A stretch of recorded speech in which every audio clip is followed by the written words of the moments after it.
लो दोस्तों, अज मैं तुहाडे लई लैके आया हाँ एक बहुत खूबसूरत कहानी ऑपरेशन थिएटर। लो कहानी सुनो। नहीं नहीं नहीं, ये खून मरीज दे हरगिज नहीं लाया जा सकता, लेडी डॉक्टर कड़क के बोली सी।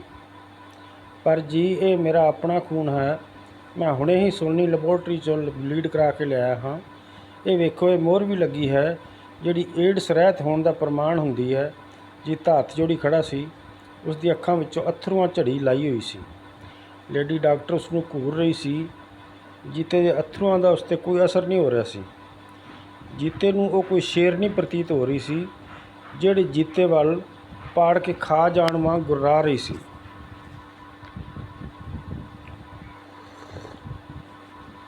जी हुण मैं इस खून का की करां ना? तैनूं जो मैं आख्या सी पंजाब लैबोरेटरी वाला तो बलीड कराई, तू क्यों सड़ी जी लैबोरेटरी च गया? जी उन्हां दा रेट वध सी, इसलिए गलती हो गई।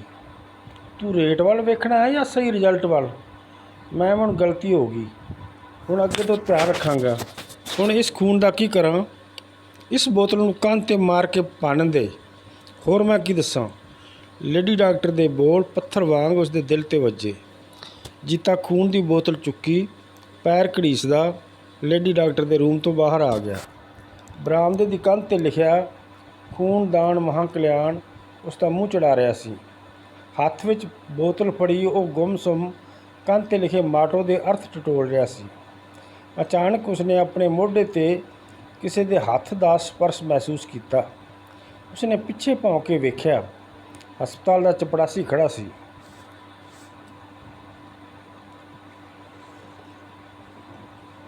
बाई जी, ये सारा चक्कर कमीशन का है। पंजाब लैब वाले डॉक्टरों को मोटा कमीशन देंदे हैं।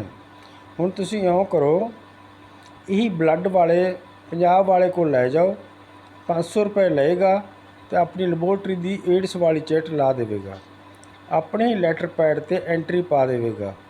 जीता घबरा गया सी। सरफे की पूंजी उत्तों 500 का नजायज़ खर्चा। वो अर्ध बेहोशी जी विच सरकारी हस्पताल के बाहरले गेट वाल वधन लगा।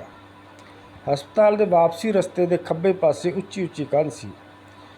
सज्जे पासे पार्किंग के पिछे वाली कंध भी उन्नी ही उच्ची सी।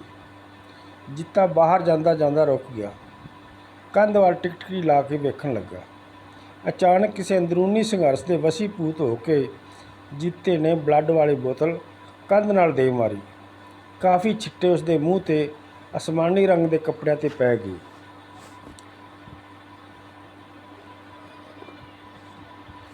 जीते की पत्नी के पेट विच रसौली सी, जिस कारण पेट विच असह दर्द हुंदा सी। मास्क धर्म विच बलीडिंग भी बहुत हुंदी सी, जिहड़ी 10-12 दिन तक रुकण का ਨਾਂ ही नहीं लैंदी सी। वो पहलां तां पेंडू डॉक्टरां तो पत्नी का इलाज कराउंदा रहा, पर कोई फायदा ना होया। फिर देसी दवाई भी लई, पर व्यर्थ। फिर एक प्राइवेट हस्पताल विच विखाया। उस डॉक्टर ने दस्सिया कि इसका इलाज सिर्फ ऑपरेशन है, होर इसका कोई इलाज नहीं। जीते ने पूछा, डॉक्टर साहब कितना कुछ खर्च आ जाएगा? लगभग 30,000। 10,000 हस्पताल का खर्च, 20,000 दवाइयां का खर्चा हो सकता है। जीते के वसों बाहर की गल सी। एक आशा वर्कर जो जीते की ਨੂੰਹਾਂ की थां सी, एक दिन जीते के घर आई। जीते की पत्नी नूं कहण लगी, चाची जी तुसीं सरकारी हस्पताल विचों इलाज क्यों नहीं कराउंदे? लेडी डॉक्टर बहुत सियाणी ते ऑपरेशनां दी बीमार है, उत्थे कोई खर्च भी नहीं हुंदा। जीते ने पत्नी नूं सरकारी हस्पताल विच विखाया। लेडी डॉक्टर ने कुछ टैसट लिख दिते, नाल ही हदायत की कि सारे टैसट पंजाब लैब चों ही कराई। जीते ने सारे टैसट दसी गई लैब चों कराए। लेडी डॉक्टर ने कहा, मरीज नूं एक बोतल खून तुरंत देना पवेगा तो एक बोतल लिए किसी इसी ग्रुप का दानी तैयार रखना होगा। परसों वीरवार ऑपरेशन का दिन है, अज दाखिल करवाना है तो अज करवा दो, जे कल सुबह करवाना है तो तुहाडी मर्जी।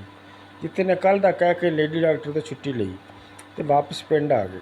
घर आके कुछ पूंजी घरों ही लई, कुछ फड़ फड़ा के 7,000 का इंतजाम कर लिया। अगले दिन शाम नूं पत्नी नूं दाखिल करवा दिता। जीते की पत्नी के नाल ही एक होर ਹੋਰ ਔਰਤ ਦਾ ਬੈੱਡ ਸੀ। ਉਹ ਵੀ ਰਸੌਲੀ ਦਾ ਆਪਰੇਸ਼ਨ ਹੀ ਕਰਾਉਣ ਆਈ ਸੀ। ਉਸ ਦੇ ਨਾਲ ਹੀ ਉਸਦਾ ਪਤੀ ਨਰਾਇਣ ਦਾਸ ਸੀ। ਉਹਨਾਂ ਦੇ ਗੁਆਂਢੀ ਪਿੰਡ ਦੇ ਸਨ। ਹੁਣੇ ਮਰੀਜ਼ਾਂ ਨੂੰ ਬਲੱਡ ਦੇਣਾ ਸੀ। ਜੀਤਾ ਅੰਦਰ ਆਇਆ। ਪਤਨੀ ਦੇ ਪੈਰਾਂ ਵੱਲ ਸਿਰ ਫੜ ਕੇ ਬੈਠ ਗਿਆ। ਉਸਦੇ ਮੂੰਹ 'ਤੇ ਕੱਪੜਿਆਂ 'ਤੇ ਖੂਨ ਦੇ ਛਿੱਟੇ ਸਨ। ਕੀ ਹੋਇਆ ਤੁਹਾਨੂੰ? ਕਿਤੇ ਸੱਟ ਤਾਂ ਨਹੀਂ ਖਾ ਆਏ? ਇਹ ਮੂੰਹ 'ਤੇ ਕੱਪੜਿਆਂ 'ਤੇ ਖੂਨ ਦੇ ਛਿੱਟੇ ਕਿਵੇਂ ਹਨ? ਇੰਨੇ ਨੂੰ ਹਸਪਤਾਲ ਦਾ ਚਪੜਾਸੀ ਲੇਡੀਜ਼ ਵਾਰਡ ਵਿੱਚ ਆਇਆ। ਉਸਨੇ ਜੀਤੇ ਦੀ ਪਤਨੀ ਨੂੰ ਦੱਸਿਆ, ਬਾਈ ਜੀ ਖੂਨ ਦੀ ਬੋਤਲ ਕੰਧ 'ਤੇ ਮਾਰ ਕੇ ਭੰਨ ਆਏ। ਕੰਧ 'ਤੇ ਮਾਰ ਕੇ ਭੰਨ ਆਏ? ਪਰ ਕਿਉਂ?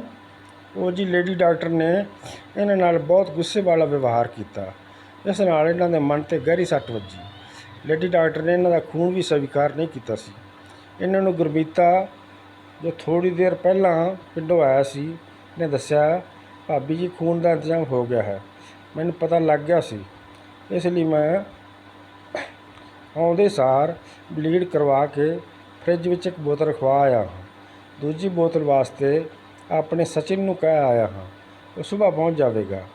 ਆਪਣੇ ਸਾਰੇ ਪਰਿਵਾਰ ਦਾ ਗਰੁੱਪ A ਪੋਜ਼ੀਟਿਵ ਹੈ। ਸਚਿਨ ਜੀਤੇ ਦਾ ਇਕਲੌਤਾ ਲੜਕਾ ਸੀ। ਉਹ 20 ਸਾਲਾ ਜਵਾਨ ਸੀ। ਜੀਤੇ ਦੀ ਪਤਨੀ ਤੁਰੰਤ ਬੋਲੀ, ਨਹੀਂ, ਮੈਂ ਨਹੀਂ ਆਪਣੇ ਮੁੰਡੇ ਦਾ ਖੂਨ ਕਢਵਾਉਣਾ। ਉਹ ਭਾਬੀ ਜੀ, ਜੇ ਬਾਈ ਜੀ ਬੋਤਲ ਨਾ ਭੰਨਦੇ ਤੇ 500 ਰੁਪਏ ਖਰਚ ਕਰ ਦਿੰਦੇ ਅਤੇ ਪੰਜਾਬ ਲੈਬ ਦੀ ਚਿੱਟ ਅਤੇ ਉਹਨਾਂ ਦੀ ਸਲਿੱਪ ਪੈਡ 'ਤੇ ਐਂਟਰੀ ਕਰਵਾ ਲੈਂਦੇ ਤਾਂ ਸਚਿਨ ਦੇ ਬਲੱਡ ਦੀ ਲੋੜ ਹੀ ਨਹੀਂ ਪੈਣੀ ਸੀ। ਗੁਰਮੀਤੇ ਨੇ ਸਮਝਾਇਆ, ਸ਼ਾਇਦ ਹੁਣ ਵੀ ਨਾ ਪਵੇ। ਸਿਰਫ ਇੱਕ ਸੇਮ ਗਰੁੱਪ ਵਾਲਾ ਡੋਨਰ ਤਿਆਰ ਹੀ ਰੱਖਣਾ ਹੈ ਤਾਂ ਕਿ ਜੇ ਅਚਾਨਕ ਲੋੜ ਪਈ ਤਾਂ ਬਲੱਡ ਉਪਲਬਧ ਕਰਵਾਇਆ ਜਾ ਸਕੇ। ਨਰਸ ਨੇ ਕੱਲ੍ਹ ਦੇ ਆਪਰੇਸ਼ਨ ਵਾਲੇ ਮਰੀਜ਼ਾਂ ਦੇ ਵਾਰਸਾਂ ਨੂੰ ਬਲੱਡ ਦੀਆਂ ਬੋਤਲਾਂ ਲੈਬ ਦੀ ਫਰਿੱਜ ਵਿੱਚੋਂ ਲੈ ਆਉਣ ਲਈ ਕਿਹਾ। ਗੁਰਮੀਤਾ ਵੀ ਲੈਬ ਵਿੱਚੋਂ ਬਲੱਡ ਦੀ ਬੋਤਲ ਲੈਣ ਚਲਾ ਗਿਆ। ਸਿਸਟਰ ਨੇ ਆਪਰੇਸ਼ਨ ਵਾਲੇ ਮਰੀਜ਼ਾਂ ਨੂੰ ਇੱਕ ਇੰਜੈਕਸ਼ਨ ਦਿੱਤਾ। ਬਲੱਡ ਆਉਣ 'ਤੇ ਮਰੀਜ਼ਾਂ ਨੂੰ ਬਲੱਡ ਚੜਾਉਣਾ ਚਾਲੂ ਕਰਕੇ ਸਿਸਟਰ ਚਲੀ ਗਈ। ਬਲੱਡ ਦੀ ਬੋਤਲ ਲੱਗਣ ਤੱਕ ਜੀਤੇ ਦੀ ਹਾਲਤ ਕਾਫੀ ਸੰਭਲ ਗਈ ਸੀ। ਉਸਨੇ ਨਲਕੇ ਤੋਂ ਹੱਥ ਮੂੰਹ ਧੋ ਕੇ ਕੱਪੜੇ ਬਦਲ ਲਏ ਜੋ ਗੁਰਮੀਤਾ ਪਿੰਡੋਂ ਲੈ ਕੇ ਆਇਆ ਸੀ। ਸ਼ਾਮ ਨੂੰ ਚਪੜਾਸੀ ਵਾਰਡ ਵਿੱਚ ਆਇਆ। ਉਸਨੇ ਘੋਸ਼ਣਾ ਕੀਤੀ ਕਿ ਜਿਨ੍ਹਾਂ ਮਰੀਜ਼ਾਂ ਦੇ ਕੱਲ੍ਹ ਆਪਰੇਸ਼ਨ ਹੋਣੇ ਹਨ, ਉਹ ਡਾਕਟਰ ਹਰਪਾਲ ਦੇ ਰੂਮ ਨੰਬਰ 16 ਵਿੱਚ ਪਹੁੰਚ ਜਾਣ। ਜੀਤੇ ਨੇ ਪਤਨੀ ਨੂੰ ਸਹਾਰਾ ਦੇ ਕੇ ਉਠਾਇਆ। ਉਹ ਉਸ ਨੂੰ ਲੈ ਕੇ 16 ਨੰਬਰ ਵਾਲੇ ਰੂਮ ਦੇ ਬਾਹਰ ਲੈ ਆਇਆ। ਉੱਥੇ ਹੋਰ ਵੀ ਮਰੀਜ਼ ਸਨ, ਆਪਣੇ ਵਾਰਸਾਂ ਨਾਲ ਬੈਂਚ 'ਤੇ ਬੈਠੇ ਸਨ। ਡਾਕਟਰ ਇੱਕ ਇੱਕ ਮਰੀਜ਼ ਨੂੰ ਬੁਲਾਉਂਦਾ, ਉਸ ਦਾ ਚੈੱਕਅਪ ਕਰਦਾ ਅਤੇ ਹਰ ਮਰੀਜ਼ ਤੋਂ 100-100 ਰੁਪਏ ਲੈ ਰਿਹਾ ਸੀ। ਜੀਤਾ ਵੀ ਵਾਰੀ ਆਉਣ 'ਤੇ ਪਤਨੀ ਨੂੰ ਅੰਦਰ ਲੈ ਗਿਆ। ਡਾਕਟਰ ਨੇ ਰਜਿਸਟਰ ਵਿੱਚ ਜੀਤੇ ਦੀ ਪਤਨੀ ਦਾ ਨਾਂ, ਪਤੀ ਦਾ ਨਾਂ, ਉਮਰ ਅਤੇ ਪਿੰਡ ਦਾ ਨਾਂ ਦਰਜ ਕਰਕੇ ਚੈੱਕਅਪ ਕੀਤਾ। ਕੁਝ ਪ੍ਰਸ਼ਨ ਪੁੱਛੇ ਤਾਂ 100 ਰੁਪਏ ਲੈ ਕੇ ਭੇਜ ਦਿੱਤਾ। ਜੀਤਾ ਸੋਚ ਰਿਹਾ ਸੀ ਕਿ ਸੁਣਿਆ ਸਰਕਾਰੀ ਹਸਪਤਾਲ 'ਚ ਮੁਫਤ ਇਲਾਜ ਹੁੰਦਾ ਹੈ, ਇੱਥੇ ਤਾਂ ਪੈਸੇ ਲਏ ਜਾ ਰਹੇ ਹਨ, ਕਿਤੇ ਕਮਿਸ਼ਨ ਦੇ ਰੂਪ ਵਿੱਚ ਅਤੇ ਕਿਤੇ ਸਿੱਧੇ ਸਪਸ਼ਟ ਹੀ। ਰਾਤ ਨੂੰ ਇੱਕ ਖਾਲੀ ਬੈੱਡ 'ਤੇ ਜੀਤਾ ਬੈਠਾ ਸੀ। ਨਰਾਇਣ ਦਾਸ ਵੀ ਉਸ ਕੋਲ ਆ ਕੇ ਬੈਠ ਗਿਆ ਸੀ। ਨਰਾਇਣ ਦਾਸ ਜੀਤੇ ਦੇ ਕੰਨ ਕੋਲ ਮੂੰਹ ਕਰਕੇ ਹੌਲੀ ਆਵਾਜ਼ ਵਿੱਚ ਬੋਲਿਆ, ਲੇਡੀ ਡਾਕਟਰ ਦੀ ਕੋਈ ਸੇਵਾ ਕੀਤੀ ਕਿ ਨਹੀਂ? ਸੇਵਾ? ਇੱਥੇ ਹੁਣ ਡਾਕਟਰੀ ਸਾਹਿਬਾਂ ਦੀ ਕੀ ਸੇਵਾ ਕਰੀਏ? ਜੇ ਪਿੰਡ ਵਿੱਚ ਜਾਣ ਤਾਂ ਖੀਰ ਕੜਾ ਖਵਾ ਕੇ ਡਾਕਟਰੀ ਸਾਹਿਬਾਂ ਨੂੰ ਨਾਸਾਂ ਪਰਨੇ ਕਰ ਦਈਏ। ਇੱਥੇ ਤਾਂ ਆਪ ਨੂੰ ਕਾਲੀ ਚਾਹ ਦੇ ਕੱਪ ਦੇ 10 ਰੁਪਏ ਭਰਨੇ ਪੈਂਦੇ ਨੇ। ਓਹੋ, ਕਿੰਨੇ ਭੋਲੇ ਹੋ ਤੁਸੀਂ। ਇੱਥੇ ਖੀਰ ਕੜਾ ਦੀ ਸੇਵਾ ਨਹੀਂ ਚੱਲਦੀ ਬਾਈ ਸਿਆਂ। ਹੋਰ ਕਿਹੜੀ ਸੇਵਾ ਚੱਲਦੀ ਹੈ ਇੱਥੇ? ਕੁਝ ਜੇਬ ਢਿੱਲੀ ਕਰੋ। ਲੇਡੀ ਡਾਕਟਰਾਂ ਦੀ ਕੁਝ ਨੋਟਾਂ ਨਾਲ ਸੇਵਾ ਕਰੋ। ਅਸੀਂ ਤਾਂ ਕਰ ਆਏ ਹਾਂ।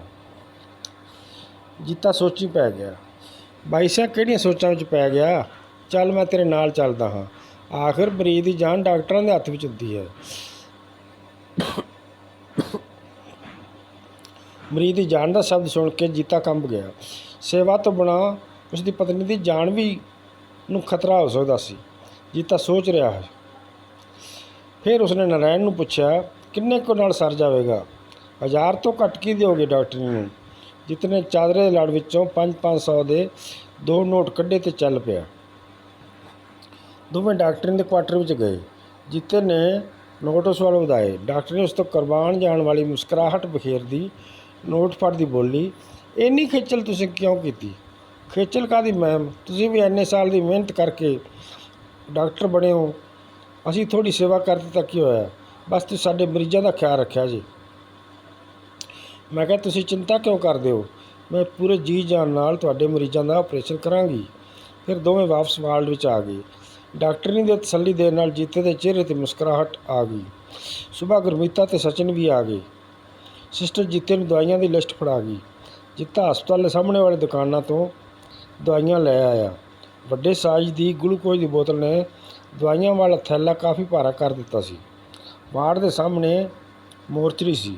ਜੀਤਾ ਦਵਾਈਆਂ ਵਾਲਾ ਥੈਲਾ ਗੁਰਮੀਤੇ ਦੇ ਹਵਾਲੇ ਕਰਕੇ ਆਪ ਮੋਰਚਰੀ ਦੇ ਸਾਹਮਣੇ ਇਕੱਠ ਵਾਲ ਇਹ ਵੇਖਣ ਚਲਾ ਗਿਆ ਕਿ ਕੀ ਗੱਲ ਹੈ। ਪਤਾ ਲੱਗਿਆ ਸਫਾਈ ਕਰਮਚਾਰੀ ਕਿਸੇ ਨਾਲ ਝਗੜ ਰਿਹਾ ਸੀ।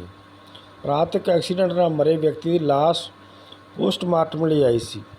ਲਾਸ਼ ਦਾ ਹੁਣੇ ਪੋਸਟਮਾਰਟਮ ਹੋਇਆ ਸੀ। ਪੋਸਟਮਾਰਟਮ ਕਰਨ ਵਾਲੇ ਡਾਕਟਰ ਦੇ ਜਾਣ ਮਗਰੋਂ ਸਫਾਈ ਕਰਮਚਾਰੀ ਵਾਰਸਾਂ ਤੋਂ 200 ਰੁਪਏ ਮੰਗ ਰਿਹਾ ਸੀ। ਉਹ ਲਾਸ਼ ਵਾਰਸਾਂ ਦੇ ਹਵਾਲੇ ਨਹੀਂ ਕਰ ਰਿਹਾ ਸੀ। ਇੰਨੇ ਨੂੰ ਜੀਤੇ ਦੀ ਬਾਂਹ ਫੜ ਕੇ ਕਿਸੇ ਨੇ ਉਸ ਨੂੰ ਭੀੜ ਵਿੱਚੋਂ ਬਾਹਰ ਖਿੱਚ ਲਿਆ। ਇਹ ਗੁਰਮੀਤਾ ਸੀ। 22 ਮਰੀਜ਼ਾਂ ਨੂੰ ਆਪਰੇਸ਼ਨ ਥੀਏਟਰ ਲਿਜਾਇਆ ਜਾ ਰਿਹਾ ਹੈ। ਜੀਤੇ ਦੀ ਪਤਨੀ ਨੂੰ ਸਟ੍ਰੈਚਰ 'ਤੇ ਪਾ ਕੇ ਆਪਰੇਸ਼ਨ ਥੀਏਟਰ ਲਿਆਂਦਾ ਗਿਆ। ਦਵਾਈਆਂ ਵਾਲਾ ਥੈਲਾ ਵੀ ਸਟ੍ਰੈਚਰ 'ਤੇ ਅੰਦਰ ਭੇਜ ਦਿੱਤਾ ਗਿਆ। ਆਪਰੇਸ਼ਨ ਥੀਏਟਰ ਦੇ ਬਾਹਰ ਕੁਝ ਬੈਂਚ ਪਏ ਸਨ। ਮਰੀਜ਼ਾਂ ਦੇ ਵਾਰਸ ਬੈਂਚਾਂ 'ਤੇ ਬੈਠ ਗਏ। ਆਪਰੇਸ਼ਨ ਥੀਏਟਰ ਵਿੱਚੋਂ ਉੱਚੀ ਹਾਸੇ ਦੀ ਆਵਾਜ਼ ਆਈ ਸੀ। ਜੀਤਾ ਸੋਚ ਰਿਹਾ ਸੀ ਅੱਜ ਲੇਡੀ ਡਾਕਟਰ ਦਾ ਸਾਹਮਣਾ ਉਸਦਾ 2 ਵਾਰ ਹੋਇਆ, ਪਰ ਅੱਜ ਦਾ ਵਿਵਹਾਰ ਹੀ ਬਦਲਿਆ ਲੱਗਦਾ ਸੀ। ਉਸਨੇ ਸੁਬਾਹ ਜਦੋਂ ਨਮਸਤੇ ਬੁਲਾਈ ਤਾਂ ਉਸਨੇ ਮੁਸਕਰਾ ਕੇ ਕਿਹਾ, ਹੋਰ ਕਿਵੇਂ ਹੋ ਜੀ, ਦਇਆ ਹੈ ਆਪ ਦੀ। ਜੀਤੇ ਨੇ ਉੱਤਰ ਦਿੱਤਾ ਸੀ। ਉਸਨੇ ਨਰਾਇਣ ਦਾਸ ਨੂੰ ਲੇਡੀ ਡਾਕਟਰ ਦੇ ਬਦਲੇ ਵਿਵਹਾਰ ਬਾਰੇ ਗੱਲ ਕੀਤੀ ਤਾਂ ਉਸਨੇ ਹੱਸਦਿਆਂ ਕਿਹਾ, ਸਭ ਹਰੇ ਨੋਟਾਂ ਦੀ ਕਰਾਮਾਤ ਹੈ। ਸਮਝਿਆ ਬਾਈ ਸਿਆਂ? ਸਮਝ ਗਿਆ। ਜੀਤੇ ਨੇ ਵੀ ਮੁਸਕਰਾਉਂਦੇ ਨੇ ਉੱਤਰ ਦਿੱਤਾ। ਸਫਾਈ ਕਰਮਚਾਰੀ ਜੋ ਗੇਟ 'ਤੇ ਖੜ੍ਹਾ ਸੀ ਨੇ ਜੀਤੇ ਨੂੰ ਆਵਾਜ਼ ਮਾਰੀ। ਜੀਤਾ ਕਾਹਲੀ ਨਾਲ ਥੀਏਟਰ ਦੇ ਗੇਟ ਵੱਲ ਵਧਿਆ। ਕਰਮਚਾਰੀ ਨੇ 200 ਰੁਪਏ ਲੈ ਕੇ ਹੀ ਅੰਦਰ ਵੜਨ ਦਿੱਤਾ। ਜੀਤੇ ਦੀ ਪਤਨੀ ਦਾ ਸਫਲ ਆਪਰੇਸ਼ਨ ਹੋਇਆ ਸੀ। ਇੱਕ ਲੇਡੀ ਸਫਾਈ ਕਰਮਚਾਰੀ ਪਤਨੀ ਦੇ ਸਟ੍ਰੈਚਰ ਕੋਲ ਖੜੀ ਸੀ। ਬਾਈ ਜੀ 600 ਰੁਪਏ ਦੇ ਦਿਓ। ਉਹ ਕਾਹਦੇ ਬਈ, ਹੁਣੇ ਹੀ ਬਾਹਰ ਵਾਲੇ ਨੂੰ 200 ਰੁਪਏ ਦੇ ਕੇ ਆਇਆ ਹਾਂ। ਉਹ ਥੀਏਟਰ ਦੀ ਸਫਾਈ ਕਰਦਾ ਹੈ। ਅਸੀਂ ਮਰੀਜ਼ ਦੇ ਖੂਨ ਨਾਲ ਲਿਬੜੇ ਕੱਪੜੇ ਚਾਦਰਾਂ ਵਗੈਰਾ ਧੋਂਦੇ ਹਾਂ। 200 ਸਾਡੇ ਅਤੇ 400 ਰੁਪਏ ਸੁੰਨ ਕਰਨ ਵਾਲੇ ਡਾਕਟਰ ਦੇ, ਜੋ ਬਾਹਰ ਤੋਂ ਛਡਾਉਣਾ ਪੈਂਦਾ ਹੈ। ਜੀਤੇ ਨੇ 600 ਰੁਪਏ ਦਿੱਤੇ। ਗੇਟ ਵਾਲੇ ਕਰਮਚਾਰੀ ਨੇ ਸਟ੍ਰੈਚਰ ਬਾਹਰ ਵੱਲ ਨੂੰ ਖਿੱਚ ਲਿਆਂਦਾ ਅਤੇ ਧੱਕਦੇ ਹੋਏ ਵਾਰਡ ਵੱਲ ਲੈ ਤੁਰੇ। ਦਵਾਈਆਂ ਵਾਲਾ ਲਿਫਾਫਾ ਵੀ ਸਟ੍ਰੈਚਰ 'ਤੇ ਪਤਨੀ ਦੀ ਬਗਲ ਵਿੱਚ ਪਿਆ ਸੀ, ਪਰ ਉਸ ਵਿੱਚੋਂ ਵੱਡੇ ਸਾਈਜ਼ ਦੀ ਬੋਤਲ ਗਾਇਬ ਸੀ। ਕੀ ਘੰਟੇ ਵਿੱਚ ਵੱਡੀ ਬੋਤਲ ਲੱਗ ਕੇ ਖਤਮ ਵੀ ਹੋ ਗਈ? ਹੁਣ ਤਾਂ ਛੋਟੀ ਬੋਤਲ ਚਾਲੂ ਸੀ, ਜੋ ਜੀਤੇ ਨੇ ਉੱਚੀ ਚੁੱਕੀ ਹੋਈ ਸੀ। ਸਭ ਕੁਝ ਅਣਬੁੱਝ ਬੁਝਾਰਤ ਵਾਂਗ ਸੀ। ਵਾਰਡ ਵਿੱਚ ਆ ਕੇ ਜੀਤੇ ਨੇ ਸਫਾਈ ਕਰਮਚਾਰੀ ਦੀ ਸਹਾਇਤਾ ਨਾਲ ਪਤਨੀ ਨੂੰ ਬੈੱਡ 'ਤੇ ਲਿਟਾਇਆ। ਹੁਣ ਨਰਸਾਂ ਦੀ ਵਾਰੀ ਸੀ। ਨਰਸਾਂ ਅੱਧੇ ਪੌਣੇ ਘੰਟੇ ਬਾਅਦ ਆਉਂਦੀਆਂ, ਮਰੀਜ਼ਾਂ ਦਾ ਹਾਲ ਚਾਲ ਪੁੱਛਦੀਆਂ ਅਤੇ ਸਮੇਂ ਸਿਰ ਮਰੀਜ਼ਾਂ ਨੂੰ ਦਵਾਈ ਕੱਢ ਕੇ ਦਿੰਦੀਆਂ। ਮਰੀਜ਼ਾਂ ਨਾਲ ਹੱਸ ਕੇ ਮੁਸਕਰਾ ਕੇ ਗੱਲ ਕਰਦੀਆਂ। ਜੀਤੇ ਨੂੰ ਨਰਸਾਂ ਦਾ ਰੋਲ ਬਹੁਤ ਹੀ ਤਿਆਗਮਈ ਅਤੇ ਸੇਵਾ ਭਾਵ ਵੱਲ ਲੱਗਿਆ। ਹਫ਼ਤਾ ਕੁ ਬੀਤ ਗਿਆ ਸੀ। ਜੀਤੇ ਦੀ ਪਤਨੀ ਦੇ ਜ਼ਖਮ ਠੀਕ ਹੋ ਰਹੇ ਸਨ। 8ਵੇਂ ਦਿਨ ਸੁਬਾਹ 10 ਕੁ ਵਜੇ ਜੀਤਾ ਲੇਡੀ ਡਾਕਟਰ ਦੇ ਰੂਮ ਵਿੱਚ ਗਿਆ। ਨਮਸਤੇ ਡਾਕਟਰ ਸਾਹਿਬਾ। ਨਮਸਤੇ। ਲੇਡੀ ਡਾਕਟਰ ਮੁਸਕਰਾ ਕੇ ਬੋਲੀ, ਆਓ, ਕਿਵੇਂ ਆਉਣਾ ਹੋਇਆ? ਕਿਵੇਂ ਹੈ ਤੁਹਾਡੀ ਪਤਨੀ? ਜੀ ਠੀਕ ਹੈ। ਮੈਂ ਛੁੱਟੀ ਬਾਰੇ ਪੁੱਛਣਾ ਸੀ, ਕਦੋਂ ਤੱਕ ਮਿਲ ਜਾਊਗੀ? ਜੀਤੇ ਨੇ ਪੁੱਛਿਆ। ਲੇਡੀ ਡਾਕਟਰ ਬੋਲੀ, ਮੈਂ ਸਿਸਟਰਾਂ ਨੂੰ ਪੁੱਛਦੀ ਹਾਂ, ਜੇ ਠੀਕ ਹੋਇਆ ਤਾਂ ਕੱਲ੍ਹ ਨੂੰ ਡਿਸਚਾਰਜ ਦੇ ਪੇਪਰ ਬਣਾ ਕੇ ਛੁੱਟੀ ਕਰ ਦਿਆਂਗੀ। ਠੀਕ ਹੈ ਜੀ, ਠੀਕ ਹੈ ਜੀ। ਜੀਤੇ ਨੇ ਸਮਝ ਜਾਣ ਵਾਂਗ ਸਿਰ ਹਿਲਾਇਆ ਅਤੇ ਚਲਾ ਗਿਆ। ਅਗਲੇ ਦਿਨ ਲੇਡੀ ਡਾਕਟਰ ਨੇ ਜੀਤੇ ਨੂੰ ਬੁਲਾਇਆ। ਅੱਜ ਤੁਹਾਡੀ ਪਤਨੀ ਨੂੰ ਡਿਸਚਾਰਜ ਕਰ ਰਹੇ ਹਾਂ। ਮੈਂ ਪੇਪਰ ਤਿਆਰ ਕਰ ਦਿੰਦੀ ਹਾਂ ਅਤੇ ਤੁਸੀਂ ਇਹ ਦਵਾਈਆਂ ਲੈ ਜਾਓ ਅਤੇ ਸਿਸਟਰਾਂ ਤੋਂ ਸਮਝ ਕੇ ਪਹਿਲਾਂ ਵਾਲੀਆਂ ਦਵਾਈਆਂ ਅਤੇ ਇਹ ਦਵਾਈਆਂ ਪਤਨੀ ਨੂੰ ਦਿੰਦੇ ਰਹਿਣਾ। ਜੀਤਾ ਦਵਾਈਆਂ ਲੈ ਆਇਆ। ਲੇਡੀ ਡਾਕਟਰ ਨੇ 2-3 ਕਾਗਜ਼ ਸਟੈਪਲ ਕਰਕੇ ਜੀਤੇ ਨੂੰ ਫੜਾ ਦਿੱਤੇ। ਦਵਾਈਆਂ ਸਿਸਟਰਾਂ ਤੋਂ ਸਮਝ ਲੈਣਾ ਅਤੇ ਕੁਝ ਸੇਵਾ ਉਹਨਾਂ ਦੀ ਵੀ ਕਰ ਦੇਣਾ। ਉਹਨਾਂ ਨੇ ਕਿੰਨੀ ਭਾਵ ਨਾਲ ਤੁਹਾਡੇ ਮਰੀਜ਼ ਨੂੰ ਸੰਭਾਲਿਆ ਹੈ। ਜੀਤੇ ਨੇ ਗੁਰਮੀਤੇ ਨੂੰ ਕੋਈ ਕਾਰ ਕਿਰਾਏ 'ਤੇ ਕਰਕੇ ਲਿਆਉਣ ਲਈ ਭੇਜ ਦਿੱਤਾ। 3 ਨਰਸਾਂ ਆ ਗਈਆਂ। ਆਂਟੀ ਜੀ, ਅੱਜ ਜਾ ਰਹੇ ਹੋ? ਜਦੋਂ ਠੀਕ ਹੋਏ ਮਿਲ ਕੇ ਜਾਇਆ ਜੇ। ਮੁੜ ਕੇ ਆਂਟੀ ਨੇ ਕੀ ਆਉਣਾ ਹੈ, ਆਪਾਂ ਕੀ ਲੱਗਦੀਆਂ ਆਂਟੀ ਦੀਆਂ। ਜੀਤੇ ਦੀ ਪਤਨੀ ਤਾਂ ਮੁਸਕਰਾ ਕੇ ਰਹਿ ਗਈ, ਪਰ ਜੀਤੇ ਨੇ 300 ਰੁਪਏ ਇੱਕ ਨਰਸ ਦੀ ਤਲੀ 'ਤੇ ਰੱਖਦਿਆਂ ਕਿਹਾ, ਇਹ ਅੰਕਲ ਅਤੇ ਆਂਟੀ ਵੱਲੋਂ ਪ੍ਰਸਾਦ ਲੈ ਕੇ ਖਾ ਲਿਓ। ਨਹੀਂ ਅੰਕਲ ਜੀ, ਅਸੀਂ ਤਾਂ ਆਪਣਾ ਫਰਜ਼ ਹੀ ਨਿਭਾਇਆ ਹੈ, ਵੱਡੀ ਨਰਸ ਨੇ ਲੈਣ ਤੋਂ ਨਾ ਕਰਦਿਆਂ ਕਿਹਾ। ਬੇਟੀ, ਮਾਂ ਪਿਓ ਧੀਆਂ ਨੂੰ ਕੁਝ ਦੇਣ ਤਾਂ ਨਾ ਨਹੀਂ ਕਰੀਦੀ। ਇਹ ਆਵਾਜ਼ ਨਰੈਣ ਦਾਸ ਦੀ ਸੀ। ਕਹਿ ਕੇ ਉਸਨੇ ਵੀ 200 ਰੁਪਏ ਉਸੇ ਨਰਸ ਦੀ ਤਲੀ 'ਤੇ ਰੱਖ ਦਿੱਤੇ। ਹੁਣ ਨਰਸਾਂ ਚੁੱਪ ਕਰ ਗਈਆਂ। ਉਹਨਾਂ ਦੀਆਂ ਅੱਖਾਂ ਨਰੈਣ ਦਾਸ ਦੇ ਭਾਵੁਕ ਕਥਨ ਨਾਲ ਭਰ ਆਈਆਂ ਸਨ।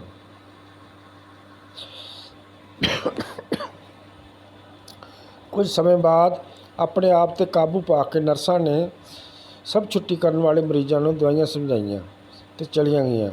ਬਾਈ ਜੀ ਆ ਜਾਓ, ਗੱਡੀ ਆ ਗਈ ਹੈ। ਜੀਤੇ ਨੇ ਪਤਨੀ ਨੂੰ ਵੀਲ ਚੇਅਰ 'ਤੇ ਬਿਠਾਇਆ ਅਤੇ ਕਾਰ 'ਤੇ ਚੜ੍ਹਾ ਦਿੱਤਾ।